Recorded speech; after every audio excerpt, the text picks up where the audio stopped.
ताज्या आणि सुपरफास्ट बातम्या पाहण्यासाठी स्वराज्य न्यूज मराठीला सबस्क्राईब करा आणि बेल बटन प्रेस करा।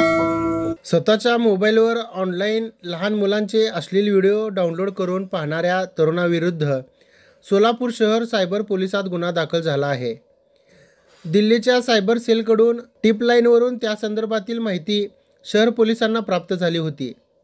मोबाईलवर अश्लील व्हिडिओ पाहणाऱ्या त्या तरुणाने 2022 मध्ये अश्लील व्हिडिओ पाहिला होता। सायबर पोलिसांनी राज्यातील 84 जणांची माहिती सायबर पोलिसांना दिली होती। त्यात सोलापूर शहरातील 20 संशयित होते। सोलापूर शहर सायबर पोलिसांनी केलेल्या पडताळणीत त्यातील एक जण असा निघाला आहे। त्याने अश्लील व्हिडिओ पाहिला होता।